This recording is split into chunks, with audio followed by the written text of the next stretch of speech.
Hello my dear students, ಹೇಗಿದ್ದೀರಾ ಎಲ್ಲರೂ? Welcome to Pallavi tutorials. ಮಕ್ಕಳ ಎಲ್ಲರೂ ಕೂಡ ಸೆಕೆಂಡ್ PUC ಇಂಗ್ಲೀಷ್ ಆ್ಯನ್ಯುವಲ್ ಎಕ್ಸಾಮಿಗೆ ರೆಡಿ ಆಗ್ತಾ ಇದ್ದೀರಿ. ಸೊ ಇವಾಗ ನಿಮಗೆ ಇಂಪಾರ್ಟೆಂಟ್ ಆಗಿ ಒಂದು ಕಾನ್ಸೆಪ್ಟ್ ಅಂತ ಹೇಳಿದ್ರೆ ಅದು complete the following dialogue. Paper last ಇಯರ್ಗೂ ಈ ವರ್ಷಕ್ಕೂ ತುಂಬ ಚೇಂಜಸ್ ಇದೆ, ಗೊತ್ತಿದೆ ನಿಮಗೆ. ಕ್ವಶನ್ ನಂಬರ್ 34 ಇದೆ ಇವಾಗ ನಿಮಗೆ ಕಂಪ್ಲೀಟ್ ದ ಫಾಲೋಯಿಂಗ್ ಡೈಲಾಗ್ ಅಂತ. ಟೋಟಲ್ ಆಗಿ 3 ಮಾರ್ಕ್ಸನ್ನು ತಗೊಳ್ಬಹುದು. ಸೊ ಯಾವುದಾದ್ರೂ ಒಂದು ಸಿಚುವೇಶನ್ನ ಅವರೇ ಕ್ರಿಯೇಟ್ ಮಾಡಿರ್ತಾರೆ. ಅದು ಇಂಟರ್ವ್ಯೂ ಆಗಿರ್ಬೋದು, ಅಥವಾ ಲೈಬ್ರರಿ ಆಗಿರ್ಬೋದು, ಹೋಟೆಲ್ ಆಗಿರ್ಬೋದು, ಫ್ರೆಂಡ್ಸ್ ಮಧ್ಯೆ ಕನ್ವರ್ಸೇಷನ್ ಆಗಿರಬಹುದು, ಅಥವಾ ಒಂದು ಮೊಬೈಲ್ ಶಾಪ್, ಈ ರೀತಿ ಆಗಿರಬಹುದು. ಎಲ್ಲೋ ಒಂದು ಕನ್ವರ್ಸೇಷನ್ ನಡೀತಾ ಇರುತ್ತೆ. ಆ ಕನ್ವರ್ಸೇಷನ್ನ ಕಂಪ್ಲೀಟ್ ಮಾಡಬೇಕು. ಕಂಪ್ಲೀಟ್ ಮಾಡೋದಕ್ಕೆ ಕೆಲವೊಂದು ವರ್ಡ್ಸ್ಗಳನ್ನ ಯೂಸ್ ಮಾಡಿದ್ರೆ ಆಯಿತು. ಯಾಕಂತ ಹೇಳಿದ್ರೆ ಕಾಮನ್ ಆಗಿ ನಾವು ಒಬ್ಬರನ್ನ ಮೀಟ್ ಆದಾಗ ಏನು ಡೈಲಾಗ್ನ ನಾವು ಹೇಳ್ತೀವಿ, ಆ ಒಂದು ಡೈಲಾಗ್ನ ಯೂಸ್ ಮಾಡಿಕೊಂಡು ಇಲ್ಲಿ ನೀವು ಡೈಲಾಗ್ ಕಂಪ್ಲೀಟ್ ಮಾಡಿದರೆ 3 ಮಾರ್ಕ್ಸ್ ಸಿಗುತ್ತೆ. ಅಂಥ ಟಫ್ ಏನೂ ಕೊಡೋದಿಲ್ಲ. ಯಾಕಂತ ಹೇಳಿದ್ರೆ ನಿಮಗೆ ಅಲ್ಲಿ ಕ್ಲೂ ಕೊಟ್ಟಿರ್ತಾರೆ. ಏನು ಯಾವ ಡೈಲಾಗ್ ಹೇಳಬೇಕು, ಏನು ಮಾತಾಡಬೇಕು, ಯಾವ ರೀತಿ ಹೇಳಬೇಕು ಅನ್ನೋದನ್ನು, ಬರಿಬೇಕು ಅನ್ನೋದನ್ನು ಕ್ಲೂ ಕೊಟ್ಟಿರ್ತಾರೆ. ಆ ಕ್ಲೂನ ಯೂಸ್ ಮಾಡ್ಕೊಂಡು ಬರೆದ್ರೆ ಆಯಿತು. ಸೊ ನಾನು ಇಲ್ಲಿ ಒಂದು 7ರಿಂದ 8 ಕ್ವಶನನ್ನು ತೋರಿಸ್ತಾ ಇದ್ದೀನಿ ನಿಮಗೆ ಯಾವ ರೀತಿಯಾಗಿ ಡೈಲಾಗ್ ಕಂಪ್ಲೀಟ್ ಮಾಡಬೇಕು ಅಂತ. ಕಾರಣ ಇದು ಯಾವ ಕ್ವಶನ್ಸು ಬೇರೆ ಕ್ವಶನ್ಸ್ ಅಲ್ಲ, ನಿಮ್ಮ ಒಂದು model question paper, last year annual exam, 2023 annual exam, next 2023-24 model paper, ಈ ರೀತಿಯಾಗಿ ಒಂದಿಷ್ಟು ಕ್ವಶನ್ ಪೇಪರ್ಸಲ್ಲಿ ಏನೇನು ಕ್ವಶನ್ಸ್ ಬಂದಿದೆ ಅದನ್ನೇ ಹೇಳ್ತಾ ಇದ್ದೀನಿ. ಒಂದು 5ರಿಂದ 6 ಕಂಟಿನ್ಯೂಯಸ್ ನೀವು ಕಂಪ್ಲೀಟ್ ದ ಡೈಲಾಗ್ ಈ ಒಂದು ಫಾರ್ಮ್ಯಾಟ್ನ ನೋಡ್ತಾ ಹೋದರೆ ನಿಮಗೊಂದು ಐಡಿಯಾ ಬರುತ್ತೆ. ಈ ರೀತಿ ಬಂದರೆ ಈ ವರ್ಡ್ನ ಹಾಕಬೇಕು ಅನ್ನುವಂತಹ ಐಡಿಯಾ ಬರುತ್ತೆ. ಹಾಗಾಗಿ ಈಸಿಯಾಗಿ 3 ಮಾರ್ಕ್ಸನ್ನು ತೊಗೋಬೇಕು ಅಂತ ಹೇಳಿದ್ರೆ ಯಾವುದೋ ಒಂದು ಟಾಪಿಕ್ನ, ಈಗ ನಾ ಜಸ್ಟ್ ಇದೊಂದನ್ನು ಹೇಳಿ ಇಲ್ಲಿ ಗ್ರೀಟ್ ಅಂದರೆ ಗುಡ್ ಮಾರ್ನಿಂಗ್ ಹೇಳಿ, ಗ್ರ್ಯಾಟಿಟ್ಯೂಡ್ ಅಂದರೆ ಥ್ಯಾಂಕ್ ಯು ಹೇಳಿ ಅಂತ ಹೇಳಿದ್ರೆ ಅದು ಗೊತ್ತಾಗ್ಬಿಡೋದಿಲ್ಲ. ಕಂಪ್ಲೀಟ್ ಒಂದು 5-6 ಕಂಟಿನ್ಯೂಸ್ ನೀವು ವಾಚ್ ಮಾಡೋದ್ರಿಂದ ಅಥವಾ ಅದ್ರ ಬಗ್ಗೆ ನೀವು ಸ್ಟಡಿ ಮಾಡೋದ್ರಿಂದ ನಿಮಗೆ ಒಂದು ಐಡಿಯಾ ಬರುತ್ತೆ. ಫಸ್ಟ್ ಏನು ಮಾಡೋಣ ಅಂತ ಹೇಳಿದ್ರೆ, ನಿಮ್ಮ ಇವಾಗ ಮಾಡೆಲ್ ಪೇಪರ್ ನ್ಯೂ ಪ್ಯಾಟ್ರನ್ ಪ್ರಕಾರ 34 ಕ್ವಶನ್ನು ಆಲ್ರೆಡಿ ಹೇಳಿದ್ದೀನಿ. ಬಟ್ ಲಾಸ್ಟ್ ಇಯರ್ ಏನು ಕೇಳಿದ್ರು ಅದು ಕೂಡ ತುಂಬಾ ಇಂಪಾರ್ಟೆಂಟು. ಕ್ವಶನ್ ನಂಬರ್ ಚೇಂಜ್ ಇದ್ರೂ ಕೂಡ ಕಂಪ್ಲೀಟ್ ದ ಡೈಲಾಗ್ ಏನಿತ್ತು ಅದಿತ್ತು. ಹಾಗಾಗಿ 2024 ಆ್ಯನ್ಯುವಲ್ ಎಕ್ಸಾಮಲ್ಲಿ ಏನು ಕೇಳಿದ್ರು ಅನ್ನೋದನ್ನು ಫಸ್ಟು ನೋಡಿಕೊಂಡು ರಿಮೈನಿಂಗ್ ಮಾಡೆಲ್ ಪೇಪರ್ಲಿರುವಂಥ ಕ್ವಶನ್ಸ್ಗಳನ್ನ ನೋಡ್ತಾ ಹೋಗೋಣ. ಹಾಗಾದರೆ ಅವ್ರು ಏನು ಮಾಡಿರ್ತಾರೆ, ಫಸ್ಟು ಸಿಚುವೇಶನ್ನ ಕ್ರಿಯೇಟ್ ಮಾಡಿರುವಂಥದ್ದು ಏನಿದೆ ಸಿಚುವೇಶನು ಅದು ಕೊಟ್ಟಿರ್ತಾರೆ. ಇಲ್ಲಿ ಕಂಪ್ಲೀಟ್ ದ ಫಾಲೋಯಿಂಗ್ ಡೈಲಾಗ್ ಅಂತ ಹೇಳಿ, Sannidhi goes to a mobile shop to buy a phone ಅಂತೆ. ಸನ್ನಿಧಿ ಮೊಬೈಲ್ ಶಾಪಿಗೆ ಹೋಗಿದ್ದಾಳೆ ಒಂದು ಫೋನನ್ನು ಪರ್ಚೇಸ್ ಮಾಡಲಿಕ್ಕೆ. ಹಾಗಾದರೆ ಇವಾಗ ಸನ್ನಿಧಿಗೂ ಮತ್ತು ಆ ಮೊಬೈಲ್ ಶಾಪಿನ ಸೇಲ್ಸ್ ಮ್ಯಾನೇಜರಿಗೂ ಕನ್ವರ್ಸೇಷನ್ ನಡಿಬೇಕು. ಸೊ ಇವಾಗ ಎಂಟ್ರಿ ಆದ ತಕ್ಷಣ ಸೇಲ್ಸ್ ಮ್ಯಾನೇಜರ್ ಏನು ಹೇಳ್ತಾನೆ, ಸನ್ನಿಧಿಗೆ ಎಂಟ್ರಿ ಆಗಿದ್ದಾಳೆ, ಸೇಲ್ಸ್ ಮ್ಯಾನೇಜರ್ ಹೇಳ್ತಾನೆ, good morning ma'am, can I help you? Good morning ma'am, can I help you? ಆವಾಗ ಸನ್ನಿಧಿ ಅಲ್ಲಿ ನಿಮಗೆ ಕ್ಲೂ ಕೊಟ್ಟಿದ್ದಾರೆ, ಏನು? ಅಗ್ರೀಯಿಂಗ್. ಓಕೆ, ಅಗ್ರಿ ಮಾಡ್ಕೊಳ್ಬೇಕು. ದೆನ್ ಸೀಕಿಂಗ್ ಇನ್ಫಾರ್ಮೇಷನ್ನು. ನೀವು ಯಾವ್ದು ಮೊಬೈಲ್ ಶಾಪಿಗೆ ಹೋಗಿರೋದ್ರಿಂದ ಅದ್ರ ಬಗ್ಗೆ ಇನ್ಫಾರ್ಮೇಷನ್ನ ನೀವು ಕೇಳಬೇಕು. ಅದಕ್ಕೆ ಸನ್ನಿಧಿ ಏನು ಹೇಳ್ತಾಳೆ, yes agreeing. Good morning ma'am, can I help you ಅಂತ ಅವ್ನು ಕೇಳಿದ್ಕೆ ಎಸ್, ನನಗೆ ನಿಮ್ಮ ಹೆಲ್ಪ್ ಬೇಕು. Which varieties of phone do you have? Which varieties of phone do you have? ನಿಮ್ಮ ಅಂಗಡಿಯಲ್ಲಿ, ನಿಮ್ಮ ಶಾಪಲ್ಲಿ ಯಾವ್ಯಾವ ವೆರೈಟಿ ಫೋನ್ಗಳಿದೆ ಅಂತ ಕೇಳಿದಾಳೆ. ಯಾಕೆ ಹಾಗೇ ಕೇಳಿದಾಳೆ ಅಂತ ಹೇಳಿದ್ರೆ, ನೆಕ್ಸ್ಟ್ ಸೇಲ್ಸ್ ಮ್ಯಾನೇಜರ್ ಏನು ಹೇಳಿದಾನೆ ಅನ್ನೋದು ನೀವು ನೋಡ್ಕೊಳ್ಬೇಕು. ನೆಕ್ಸ್ಟ್ ಸೇಲ್ಸ್ ಮ್ಯಾನೇಜರಿನ ಆನ್ಸರ್ ಏನಾಗಿದೆ, which brand would you like to see ಅಂತ ಕೇಳಿದಾನೆ ಅವನು. ನಿಮಗೆ ಯಾವ ಬ್ರ್ಯಾಂಡು ನೀವು ನೋಡಬೇಕು ಅಂತಿದ್ದೀರಾ ಅಂತ ಕೇಳ್ತಾನಲ್ವ ಅವನು. ಹಾಗಾದ್ರೆ ಅದ್ರ ಮುಂಚೆ ಏನು ಇನ್ಫಾರ್ಮೇಷನ್ ಬಂದಿರುತ್ತೆ, ಏನು ಹೇಳಿರ್ತಾಳೆ ಸನ್ನಿಧಿ ಅಂತ ಹೇಳಿದ್ರೆ, which varieties of phone do you have ಅಂತ ಕೇಳಿರ್ತಾಳೆ. ಅದಕ್ಕೆ ಸನ್ನಿಧಿ ಇಲ್ಲಿ sales manager which brand would you like to see ಅಂತ ಕೇಳಿದ್ನಲ್ಲ, ಅದಕ್ಕೆ ಸನ್ನಿಧಿ ಗಿವಿಂಗ್ ಆಪ್ಷನ್ ಅಂತೆ. ಸನ್ನಿಧಿ ಏನು ಮಾಡಬೇಕು, ಗಿವಿಂಗ್ ಆಪ್ಷನ್. ಅಲ್ಲಿಗೆ I would like to see Samsung mobiles.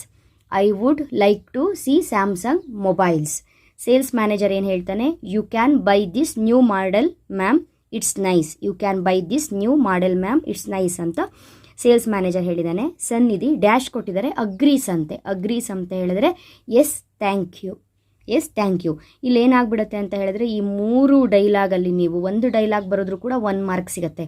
ಹಾಗಾಗಿ ಇದು ಸ್ವಲ್ಪ ನಿಮಗೆ ಟಫ್ ಅನಿಸ್ಬೋದು. ಸ್ಟಾರ್ಟಿಂಗ್ ಫಸ್ಟೇ ಇಷ್ಟು ಲಾಂಗ್ ಬರಿಬೇಕಾ ಅಂತ ಫೀಲ್ ಆಗ್ಬೋದು. ಇಲ್ಲ, ನೋಡ್ತಾ ಹೋಗಿ ನಿಮಗೆ ಗೊತ್ತಾಗುತ್ತೆ. ಯಾಕಂತ ಹೇಳಿದ್ರೆ ಇದು ಲಾಸ್ಟ್ ಇಯರ್ ಪೇಪರ್ ಆಗಿರೋದ್ರಿಂದ ಬೈ ಚಾನ್ಸ್, ಯಾಕಂತ ಹೇಳಿದ್ರೆ ತುಂಬ ಈ ಹಿಂದೆ ಆಗಿರುವಂಥ ಎಕ್ಸಾಮ್ಸ್ ಎಲ್ಲ ಕಂಪ್ಯಾರಿಸನ್ ಲಾಸ್ಟ್ ಇಯರ್ ಪೇಪರ್ಗೆ ಸುಮಾರು ಮಾಡಿ ಕೊಟ್ಟಿದ್ದಾರೆ. ಹಾಗಾಗಿ ಇದು ಲಾಸ್ಟ್ ಇಯರ್ ಪೇಪರ್ದು ಇಂಪಾರ್ಟೆಂಟ್ ಅಂತ ನಾನು ಹೇಳಿದ್ದೀನಿ. ನೆಕ್ಸ್ಟು ನಿಮ್ಮ ಮಾಡೆಲ್ ಕ್ವಶನ್ ಪೇಪರಲ್ಲಿ ಏನಿದೆ ನೋಡ್ತಾ ಹೋಗೋಣ. ಕಂಪ್ಲೀಟ್ ದ ಫಾಲೋಯಿಂಗ್ ಡೈಲಾಗ್ ಅಂತ ಹೇಳ್ಕೊಂಡು ಇಲ್ಲೊಂದು ಸಿಚುಯೇಷನ್ನ ಕ್ರಿಯೇಟ್ ಮಾಡಿದ್ದಾರೆ. ಪ್ರಕಾಶ್ ಮತ್ತು ಶ್ವೇತನ ನಡುವೆ ಡೈಲಾಗ್ ನಡೀತಾ ಇದೆ.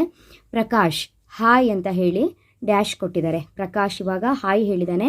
ಗ್ರೀಟ್ಸ್ ಅಂತೆ, ಗ್ರೀಟ್ ಮಾಡು ಅಂತ ಹೇಳಿದ್ರೆ good morning, good afternoon, good evening, ಇದು ಗ್ರೀಟ್ ಮಾಡೋದು. ಓಕೆನಾ? ಹಲೋ, ಹಾಯ್ ಇವೆಲ್ಲ ಬರುತ್ತೆ. Good morning, hi good morning. Shweta, hi Prakash, good morning, how is your health ನಾವು. ಓ, ಹಾಗಾದರೆ ಪ್ರಕಾಶ್ಗೇನೋ ಆಗಿತ್ತು, ಹೆಲ್ತಲ್ಲಿ ಪ್ರಾಬ್ಲಮ್ ಆಗಿತ್ತು, ಅದಕ್ಕೆ ಶ್ವೇತಾ ಈಗ ಹೆಲ್ತ್ ಬಗ್ಗೆ ವಿಚಾರಿಸ್ತಾ ಇದ್ದಾಳೆ. ಹಾಗಾದರೆ ಪ್ರಕಾಶ್ ಏನಂತ ಆನ್ಸರ್ ಹೇಳ್ದ? ಐ ಆಮ್ ಕ್ವೈಟ್ ಓಕೆ ನಾವು, ಅಂದರೆ ಪ್ರಕಾಶ್ ಆನ್ಸರು ಕೊಟ್ಟಾಗಿದೆ, ನಾನು ಇವಾಗ ಒಂದು ಸ್ವಲ್ಪ ಅಡ್ಡಿ ಇಲ್ಲ, ಆರಾಮಾಗಿದ್ದೀನಿ ಅಂತ ಹೇಳ್ಕೊಂಡು ಹೇಳ್ತಾನೆ.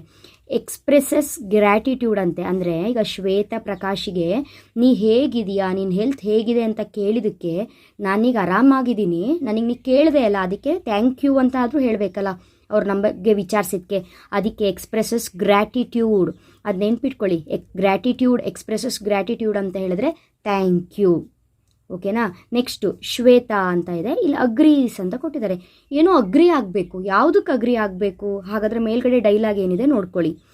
Can you give me the notes of yesterday's classes?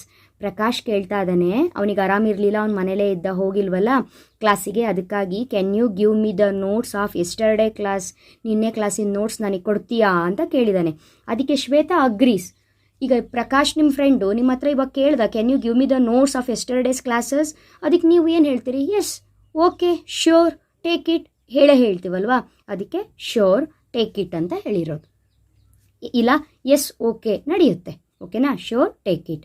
ಆವಾಗ Prakash, so kind of you, bye. ಅಲ್ಲಿಗೆ ಈ ರೀತಿ ಒಂದು ಡೈಲಾಗ್ ಇದೆ. ಇನ್ನೊಂದು ಪೇಪರಲ್ಲಿ ಏನಿದೆ ಅಂತ ನೋಡೋಣವಾ.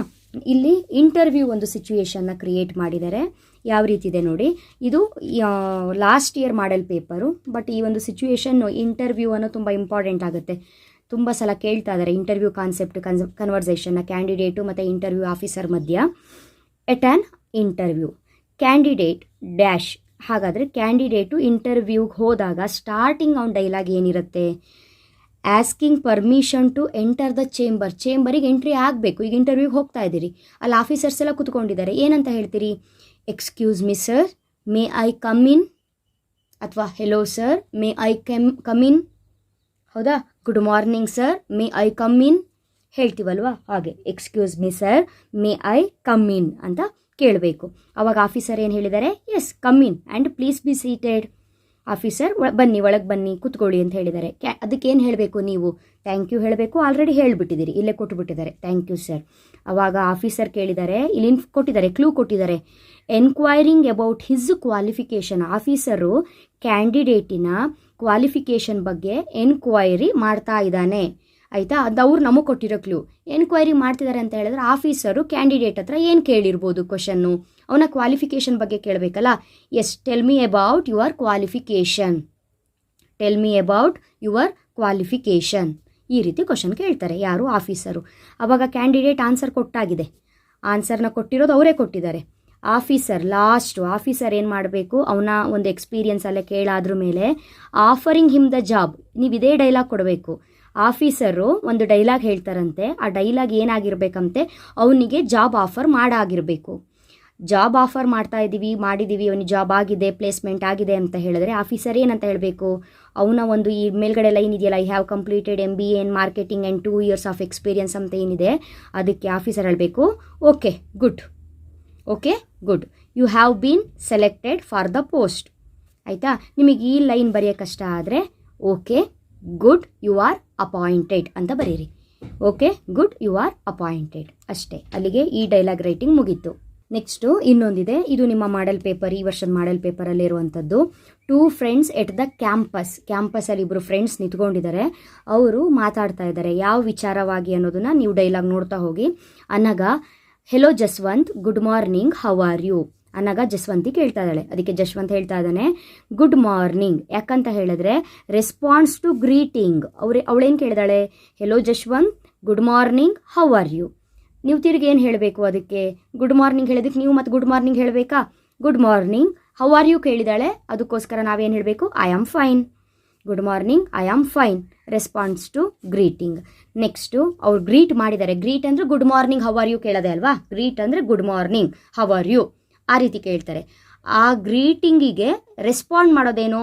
S, good morning, I am fine, ಅದು response. Next Anaga, you played very well in the volleyball match yesterday, it was a treat to watch ಅಂತೆ.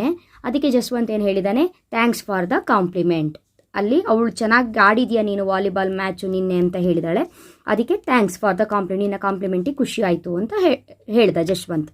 ಅನಗ ಇಲ್ಲಿ ಡ್ಯಾಶ್ ಕೊಟ್ಟಿದ್ದಾರೆ. ಏನು ಹೇಳಿದ್ದಾರೆ, ಈಗ ಮ್ಯಾಚ್ ಬಗ್ಗೆ ಮಾತಾಡ್ತಾ ಇರೋದ್ರಿಂದ ನಿನ್ನೆ ಮ್ಯಾಚ್ ಚೆನ್ನಾಗಿತ್ತು, ನೀ ಚೆನ್ನಾಗಿ ಆಡಿದೆ, ನಮಗೆ ನೋಡೋದಕ್ಕೆ ಖುಷಿ ಆಯಿತು ಅಂತ ಹೇಳಿದಾಳಲ್ಲ. ನೆಕ್ಸ್ಟ್ ಒಂದು ಕ್ವಶನ್ ಕೇಳಬೇಕೀಗ ಅವಳು. ಎನ್ಕ್ವೈರ್ಸ್ ಅಬೌಟ್ ದ ನೆಕ್ಸ್ಟ್ ಮ್ಯಾಚ್. ಅನಗ ಈಗ ನೆಕ್ಸ್ಟ್ ಮ್ಯಾಚ್ ಬಗ್ಗೆ ಎನ್ಕ್ವೈರಿ ಮಾಡಬೇಕಂತೆ. ಹಾಗಾದ್ರೆ ಅನಗ ಏನಂತ ಕೇಳ್ಬೋದು, when is your next match ಅಲ್ವಾ, ನಿನ್ನ ನೆಕ್ಸ್ಟ್ ಮ್ಯಾಚ್ ಯಾವಾಗ, when is your next match. ಆವಾಗ ಅದಕ್ಕೆ ಜಶ್ವಂತ್ ಏನು ಮಾಡಬೇಕು, ಇನ್ಫಾರ್ಮೇಷನ್ನ ಕೊಡಬೇಕು. ಅನಗ ಈಗ ಕೇಳಿದ್ಲು ಯಾವಾಗ ನೆಕ್ಸ್ಟ್ ಮ್ಯಾಚ್ ಯಾವಾಗ ಅಂತ ಅನಗ ಕೇಳಿದ್ಲು. ಅದಕ್ಕೆ ಇವಾಗ ಜಶ್ವಂತ್ ಏನು ಮಾಡಬೇಕು, ರಿಪ್ಲೈ ಕೊಡಬೇಕು. ಗಿವ್ಸ್ ಇನ್ಫಾರ್ಮೇಷನ್ ರಿಪ್ಲೈ ಕೊಡಬೇಕು ಅಂದರೆ ಯಾವಾಗಿದೆ ಅನ್ನೋದನ್ನು ಹೇಳಬೇಕು. ಅದಕ್ಕೆ answer it is today evening. ಇವಾಗ ಸಂಜೆ ಇದೆ. ಅಲ್ಲಿಗೆ Anaga best of luck, play well, see you later, bye. ಹೌದಾ, ಈ ರೀತಿಯಾಗಿ ಡೈಲಾಗ್ನ ಕಂಪ್ಲೀಟ್ ಮಾಡಬೇಕು. ನೆಕ್ಸ್ಟು ಇನ್ನೂ ಒಂದು ಡೈಲಾಗ್ ರೈಟಿಂಗ್ ಇದೆ. ಸೊ ಈ ರೀತಿ ನಿಮಗೆ ನೋಡ್ತಾ ಹೋದಾಗ ಒಂದು ಐಡಿಯಾ ಬರುತ್ತೆ. ಇಲ್ಲಿ conversation between A stranger and A lady. Stranger ಮತ್ತು ಲೇಡಿ ಮಧ್ಯ ಕನ್ವರ್ಸೇಷನ್ ನಡೀತಾ ಇದೆ. ಹಾಗಾದರೆ ಅವರೆಲ್ಲೋ ಯಾವುದೋ ಪ್ಲೇಸಿಗೆ ಹೋಗಲಿಕ್ಕೆ ಇನ್ಫಾರ್ಮೇಷನ್ ಕೇಳ್ತಾ ಇರ್ಬೋದು. ನೋಡೋಣ ಅಲ್ವಾ. ಸ್ಟ್ರೇಂಜರ್, ಎಕ್ಸ್ಕ್ಯೂಸ್ ಮೀ, ಡ್ಯಾಶ್ ಕೊಟ್ಟಿದ್ದಾರೆ, ಆಸ್ಕಿಂಗ್ ಫಾರ್ ಡೈರೆಕ್ಷನ್. ಸ್ಟ್ರೇಂಜರ್ ಕೇಳ್ತಾ ಇದ್ದಾರೆ, excuse me, asking for direction ಅಂತ ಹೇಳಿದ್ರೆ ಅಲ್ಲಿ ಅವ್ರು ಕೇಳಬೇಕು, ಏನೋ ಒಂದು ಡೈರೆಕ್ಷನ್ ಕೇಳಬೇಕು. ವೇರ್ ಈಸ್ ಟೆಂಪಲ್ ಅಂತ ಕೇಳಿದ್ದಾರೆ. ಅದಕ್ಕೆ ಲೇಡಿ ಹೇಳಿದ್ದಾರೆ, ಗಿವಿಂಗ್ ಡೈರೆಕ್ಷನ್ ಅಲ್ವಾ ಇದು, ಗಿವಿಂಗ್ ಡೈರೆಕ್ಷನ್, ಗೋ ಸ್ಟ್ರೈಟ್. ಸಾಕು, ಸಿಂಪಲ್ಲಾಗಿ ಕೊಟ್ಟಿದ್ದೀನಿ, ಗೋ ಸ್ಟ್ರೈಟ್ ಆಗಿ ಹೋಗಿ. ಸ್ಟ್ರೇಂಜರ್, ಇಸ್ ಇಟ್ ಫಾರ್ ಅಂತ ಕೇಳಿದ್ದಾರೆ, ದೂರ ಆಗತ್ತಾ ಅಂತ ಕೇಳಿದ್ದಾರೆ. ಲೇಡಿ ಅಪ್ರಾಕ್ಸಿಮೇಟ್ ಡಿಸ್ಟೆನ್ಸನ್ನು ಹೇಳಬೇಕಂತೆ. ಅವಾಗ ನೀವು ಹೇಳಬೇಕು, no it is just 100 metre. No approximate distance ಎಷ್ಟು ಆಗಬಹುದು ಅಂತ ಹೇಳಬೇಕು. No it is just 100 metre. Stranger ಅಷ್ಟು ಇನ್ಫಾರ್ಮೇಷನ್ ಕೊಟ್ಟಿದ್ದಕ್ಕೆ ಎಕ್ಸ್ಪ್ರೆಸ್ ಗ್ರ್ಯಾಟಿಟ್ಯೂಡ್, ಇದು ಮಾತ್ರ ಗೊತ್ತಿರಬೇಕು. ಗ್ರೀಟ್ ಅಂದರೆ good morning, hi, hello, good morning, ಅದು ಗ್ರೀಟು. ಗ್ರ್ಯಾಟಿಟ್ಯೂಡ್ ಅಂತ ಹೇಳಿದ್ರೆ ಥ್ಯಾಂಕ್ ಯು, ಅದು ಮಾತ್ರ ನಿಮಗೆ ನೆನಪಿರಬೇಕು. ಓಕೆನಾ. ಇಲ್ಲಿ ಸ್ಟ್ರೇಂಜರ್ ಎಕ್ಸ್ಪ್ರೆಸಸ್ ಗ್ರ್ಯಾಟಿಟ್ಯೂಡ್ ಅಂತೆ ಥ್ಯಾಂಕ್ ಯು ಅಂತ ಹೇಳಿದ್ದಾರೆ. ಸೊ ಒಂದು ಐಡಿಯಾ ಬಂತು ಅಂತ ಅಂದ್ಕೊಂಡಿದ್ದೀನಿ. ಇವಾಗ ಇಲ್ಲೊಂದು complete the following dialogue question ಇದೆ. ಸೊ ಇದಕ್ಕೆ ಏನು ಆನ್ಸರ್ ಆಗಬಹುದು, ಯಾಕಂತ ಹೇಳಿದ್ರೆ ಇಲ್ಲಿ ಗ್ರ್ಯಾಟಿಟ್ಯೂಡ್ ಇದೆ. ಗ್ರ್ಯಾಟಿಟ್ಯೂಡ್ ಅಂತ ಹೇಳಿದ್ರೆ ಇಲ್ಲಿ ಬಂದು ಹೋಯ್ತಿಲ್ಲ ಆನ್ಸರು, ಥ್ಯಾಂಕ್ ಯು. ನೋಡಿ, ಗ್ರ್ಯಾಟಿಟ್ಯೂಡ್ ಅಂದ ತಕ್ಷಣ ನಾನು ಇಲ್ಲಿ ಏನು ಮಾಡ್ತೆ, ಥ್ಯಾಂಕ್ ಯು ಅಂತ ಫಿಲಪ್ ಮಾಡಿಬಿಟ್ಟೆ. ಹೌದಲ್ವಾ. ಇಲ್ಲೇನು ಹೇಳಿದ್ದಾರೆ, ಇಂಟರ್ವ್ಯೂ ಅಂತೆ. ಆಲ್ರೆಡಿ ಇಂಟರ್ವ್ಯೂದು ಒಂದು ಹೇಳಿದ್ದೀನಲ್ಲ ನಾನು, ಹಾಗಾಗಿ ಇಲ್ಲಿ ಒಂದು ಥ್ಯಾಂಕ್ ಯು ನಾನೇ ಹೇಳಿಬಿಟ್ಟೆ. ಇವಾಗ ಇದು ಎರಡು ನೀವು ಫಿಲಪ್ ಮಾಡ್ಬೋದಾ ನೋಡಿ. ಯಾಕಂತ ಹೇಳಿದ್ರೆ ಎನ್ಕ್ವೈರಿಂಗ್ ಅಬೌಟ್ ಹಿಸ್ ಕ್ವಾಲಿಫಿಕೇಷನ್, ಈ ಹಿಂದೆ ಏನು ಹೇಳಿದ್ನು ಅದೇ ರೀತಿ ಕೇಳೋದು. Asking permission to enter the chamber, candidate ಚೇಂಬರ್ಗೆ ಎಂಟ್ರಿ ಆಗ್ಬೇಕಾದ್ರೆ ಏನು ಹೇಳ್ತಾರೆ, good morning sir, may I come in. ಆಗೋಯ್ತಲ್ಲ. ಸೊ ಆನ್ಸರ್ ಇಲ್ಲಿ ಬಂದು ಹೋಯ್ತು. ನೀವೇ ಬರೀರಿ ಒಂದ್ಸಲ. ನಾನಿವಾಗ ಇಲ್ಲಿವರೆಗೆ ಎಷ್ಟು set of complete the dialogue ಹೇಳಿದೆ ಕ್ವಶನ್ಸು, ಇದಿಷ್ಟನ್ನು ನೀವು ಒಂದ್ಸಲ ನೋಡ್ಕೊಳ್ಳಿ, ಕರೆಕ್ಟಾಗಿ ಪ್ರಾಕ್ಟೀಸ್ ಮಾಡಿ, ಕರೆಕ್ಟಾಗಿ ನೆನಪಲ್ಲಿ ಇಟ್ಕೊಳ್ಳಿ ಏನೇನು ಸಿಚುವೇಶನ್ ಬರುತ್ತೆ ಅಂತ ಹೇಳ್ಕೊಂಡು. ಎಕ್ಸಾಮಲ್ಲಿ ಈಸಿಯಾಗಿ 3 ಮಾರ್ಕ್ಸನ್ನು ತಗೊಳ್ಬಹುದು. ಸ್ವಲ್ಪ ಯೋಚನೆ ಮಾಡಿ ಆನ್ಸರ್ನ ಬರೀರಿ, ಖಂಡಿತವಾಗ್ಲೂ ಬರುತ್ತೆ. ಇದು ಇಂಗ್ಲೀಷ್ ಬರೋರಿಗೆ ಮಾತ್ರ ಬರುತ್ತೆ ಅಂತಲ್ಲ, ಎಲ್ಲರೂ ಕೂಡ ಟ್ರೈ ಮಾಡ್ಬೋದು. ಹಾರ್ಡ್ ವರ್ಕ್ ಮಾಡಬೇಕು ಅಷ್ಟೇ. ಯಾವುದೋ ಒಂದೇ ಒಂದು ಟಾಪಿಕ್ನ ಇಟ್ಕೊಂಡು, ಒಂದೇ ಕ್ವಶನ್ ಪೇಪರ್ಲಿರೋ ಒಂದೇ ಕ್ವಶನ್ನ ಇಟ್ಕೊಂಡು ಇದೇ ಬರುತ್ತೆ ಅನ್ನೋದಲ್ಲ. ಡಿಫ್ರೆಂಟ್ ಕ್ವಶನ್ ಪೇಪರ್ಸಲ್ಲಿ ಡಿಫ್ರೆಂಟ್ ಕ್ವಶನ್ಸು, ಸೇಮ್ ಪ್ಯಾಟ್ರನ್ನು, ಸೇಮ್ ಒಂದು ಕಾನ್ಸೆಪ್ಟ್ ಅಂಡರಲ್ಲಿ ಕಂಪ್ಲೀಟ್ ದ ಫಾಲೋಯಿಂಗ್ ಡೈಲಾಗಲ್ಲಿ ಏನೇನು ಕ್ವಶನ್ಸ್ ಇದೆ ಅಂತ ಹೇಳ್ಕೊಂಡು ನೋಡಿಕೊಂಡು ನೀವು ಪ್ರಾಕ್ಟೀಸ್ ಮಾಡಿದ್ದೆ ಆದರೆ ಒಳ್ಳೆ ಸ್ಕೋರ್ ಮಾಡಬಹುದು. ಸೊ ಇದು ಹೆಲ್ಪ್ ಆಗಿದೆ ಅಂತ ಅಂದ್ಕೊಂಡಿದ್ದೀನಿ. ನೆಕ್ಸ್ಟ್ ಇದೇ ರೀತಿ ಡಿಫ್ರೆಂಟ್ ಕ್ವಶನ್ ಪೇಪರ್ಸಲ್ಲಿ ಒಂದೇ ಟಾಪಿಕ್ಕು ಏನೇನು ಚೇಂಜಸ್ಗಳನ್ನ ತೊಗೊಂಡು ಬಂದಿದೆ, ಈಸಿಯಾಗಿ ಹೆಂಗೆ ಸ್ಕೋರ್ ಮಾಡೋದು ಅನ್ನೋದ್ರ ಬಗ್ಗೆ ವೀಡಿಯೋಸ್ಗಳು ಬೇಕು ಅಂತ ಹೇಳಿದ್ರೆ ಕಮೆಂಟ್ ಮಾಡಿ. ನೆಕ್ಸ್ಟು ಯಾರ್ಯಾರು ಚಾನಲ್ಗೆ ಸಬ್ಸ್ಕ್ರೈಬ್ ಆಗಿಲ್ಲ, ಇವಾಗಲೇ ಸಬ್ಸ್ಕ್ರೈಬ್ ಆಗಿ ಆಲ್ ಬಟನ್ನ ಕ್ಲಿಕ್ ಮಾಡ್ಕೊಳ್ಳಿ.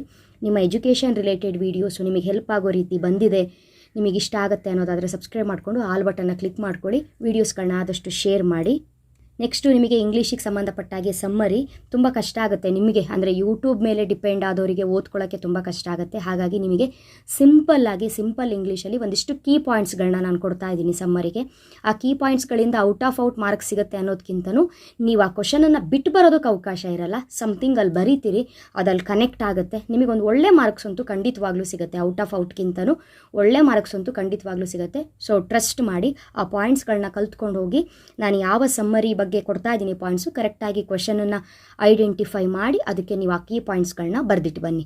ಓಕೆ ಅಲ್ಲ? ನೆಕ್ಸ್ಟ್ ವೀಡಿಯೋದಲ್ಲಿ ಮತ್ತೆ ಸಿಗ್ತೀನಿ ಇನ್ನೊಂದು ಇಂಪಾರ್ಟೆಂಟ್ ಟಾಪಿಕ್ಕೊಂದಿಗೆ.